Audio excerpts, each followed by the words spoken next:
हरिओम। कुछ लोगों ने मुझसे पूछा कि हम सीधा दान किस दिन निकालें। कुछ लोग 1 दिन पर, कुछ लोग 3 दिन पर, कुछ लोग 5 दिन पर। इसका कोई नियम है या जब चाहे तब कर दें अपनी सुविधा के अनुसार? इसके बारे में 2 बात आपको बताता हूँ। ये जो पितृपक्ष है यह 16 दिनों का होता है। वैसे तो एक पक्ष 15 दिन का ही है, लेकिन क्योंकि अगर कोई पूर्णिमा को गुजर गया हो तो उसका श्राद्ध कब करें, तो इसीलिए 1 दिन पहले यानी भाद्र मंथ के पूर्णिमा से ही श्राद्ध पक्ष शुरू हो जाता है और इसी प्रकार 16 दिनों का पितृपक्ष होता है। अच्छा सुनो जी, नियम यह है कि ये जो 16 तिथियों का जो श्राद्ध पक्ष है इसमें कुल 16 तिथियां हैं।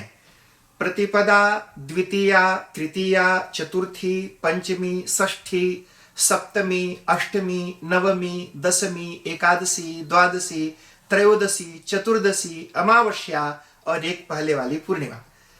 तो पूरे साल भर में कोई भी मरता है तो इन्हीं 16 तिथियों में से किसी एक तिथि को मरेगा। इन पूरे साल भर में यही 16 तिथियां होती हैं, इनके अलावा कोई और तिथि होती नहीं है।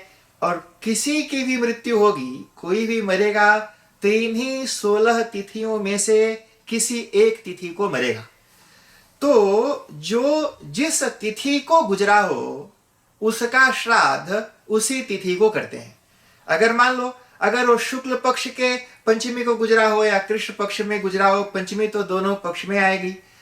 तो अगर कोई प्रतिपदा को गुजरा हो तो उसका श्राद्ध प्रतिपदा को, द्वितीया को गुजरा हो तो द्वितीया को, तृतीया को गुजरा हो तो तृतीया को, अगर चतुर्थी के दिन अब उसकी मृत्यु हुई हो तो चतुर्थी को, पंचमी के दिन हुई हो तो पंचमी को, षष्ठी के दिन हुई हो तो षष्ठी को, सप्तमी के दिन हुई हो तो सप्तमी को, अष्टमी के दिन हुई हो तो अष्टमी को, नवमी के दिन हुई हो तो नवमी को, दसवीं के दिन हुई हो तो दसवीं को, अगर मृत्यु एकादशी के दिन हुई हो तो एकादशी को, द्वादशी के दिन हुई हो तो द्वादशी को, त्रयोदशी के दिन हुई हो तो त्रयोदशी को, चतुर्दशी के दिन हुई हो तो चतुर्दशी को, अगर अमावस्या और पूर्णिमा के दिन मृत्यु हुई हो तो अमावस्या और पूर्णिमा को श्राद्ध किया जाता है। यह जनरल रूल है, सामान्य नियम है। विशेष नियम यह है कि ऐसा कोई व्यक्ति जिसका विवाह न हुआ हो, जिसने विवाह न किया हो, बच्चे न हुए हो, ऐसा अविवाहित अगर कोई किसी की मृत्यु हुई हो तो ऐसे अविवाहित लोगों के मृत्यु का जो श्राद्ध पितृपक्ष में होता है वो पंचमी तिथि को करते हैं। पंचमी तिथि को उनका श्राद्ध करना चाहिए। और जितनी भी स्त्रियां, जो सौभाग्यवती स्त्रियां जिनका विवाह हुआ, ऐसी सौभाग्यवती स्त्रियां जो जिनकी मृत्यु हो गई, उनका श्राद्ध अगर आपको तिथि मालूम हो तो उस तिथि को कर सकते हैं। अगर नहीं मालूम हो तो ऐसी सभी माताओं का श्राद्ध नवमी तिथि को किया जाता है, इसलिए उसको मातृ नवमी भी कहते हैं, मातृ नवमी। और अगर मालूम भी हो आपको कि किसी का चतुर्थी या तृतीया का श्राद्ध है तो उनका भी आप मातृ नवमी को कर सकते हैं, क्योंकि मातृ नवमी तो बड़ा ही महत्वपूर्ण और उत्तम श्राद्ध उस दिन माना जाता है। जिनका अकाल मृत्यु हो गया हो, जिनकी अकाल मृत्यु हो गई हो, सुसाइड कर लिया हो, डूब के मर गया, जल के मर गया, जहर खा के मर गया, ऐसे अकाल मृत्यु जिन लोगों की हुई हो, अकाल मृत्यु प्राप्त लोगों का श्राद्ध चतुर्दशी तिथि को किया जाता है, ऐसा बताया। और बाकी समस्त पितृगणों का जो पितृमोक्ष अमावस्या के नाम से भी जानते हैं, अमावस्या को उनका श्राद्ध किया जा सकता है। यह शास्त्रों में इस प्रकार की विधि बताई गई है।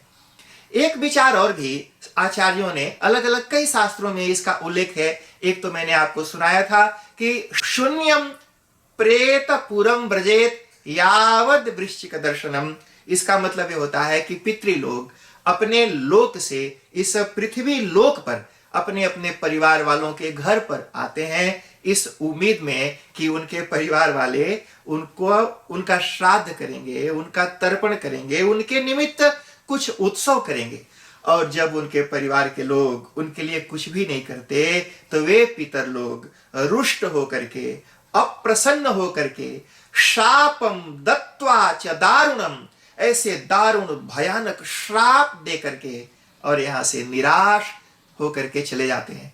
ऐसे पितरों के श्राप से शापित जो परिवार हैं उनके जीवन में अनेक प्रकार के दुख तकलीफ आते हैं, जिसको मैंने लिख करके भी अपने फेसबुक पर छोड़ा है, आप वहां से पढ़ सकते हैं। इसलिए भी पितृपक्ष में श्राद्ध अवश्य करना चाहिए। एक चीज और भी, अब मुझसे किसी ने कहा, पूछा वैसे, कि जो तर्पण है उसको माता जी का जैसे धार बनाते हैं वैसे धार बना करके आंगन में गिरा दो, ऐसा उनको किसी पंडित ने बताया।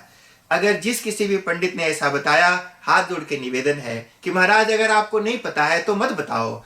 कोई इस तरह से धर्म के साथ खिलवाड़ नहीं करना चाहिए। धार अलग है, तर्पण अलग है, इसलिए धार के तरह बना करके तर्पण नहीं किया जाता है। तर्पण कैसे करना चाहिए इसका तो बिल्कुल स्पष्ट निर्देश शास्त्रों में है, और वह यह है, एकैकस्य तिलास्त्रीन त्रीन दद्यात् जलांजलिन यावत् जीव कृतम पापम तत्क्षणादेव नश्यति। इसका मतलब यह है, ये तर्पण कैसे करना, किस चीज से करना, तर्पण के क्या सामग्री है वो बताया कि एकैकस्य तिलास्त्रीन त्रीन दद्यात् जलांजलिन यावत् जीव कृतम पापम तत्क्षणादेव नश्यति। इसका मतलब यह हुआ कि एक एक पितृ के लिए तीन तीन अंजलि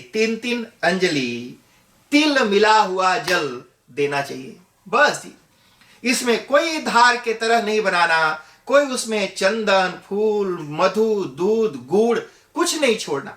एकैकस्य तिलास्त्रीन, स्पष्ट रूप से एकैकस्य तिलास्त्रीन त्रीन जलांजलिन, तीन तीन अंजलि तिल मिला हुआ जल ही पितरों को देना चाहिए। और वो देना पितृतीर्थ से अंगूठा और इंडेक्स के बीच का जो ये जगह है, ऐसे दो बर्तन रखो, एक बर्तन खाली, एक बर्तन में पानी तिल मिला के, और ऐसे अंजलि भर के उठाया और दूसरे बर्तन में ऐसे यहां से गिरा दिया, यहां से अर्पण कर दिया।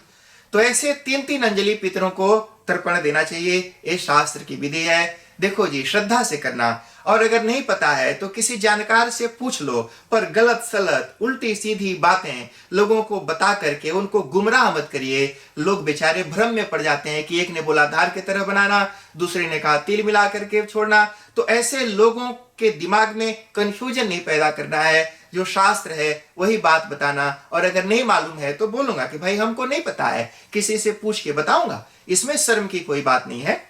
तो इस तरह से ये श्राद्ध के बारे में मैंने आपको बताया, किस दिन करना चाहिए ये बात बताई, तर्पण कैसे करना है ये बात बताई, और क्यों करना है ये बात बताई। उम्मीद करता हूं कि आपके जो प्रश्न थे उनका कुछ उत्तर प्राप्त हुआ होगा। आप सबको जय सिया राम।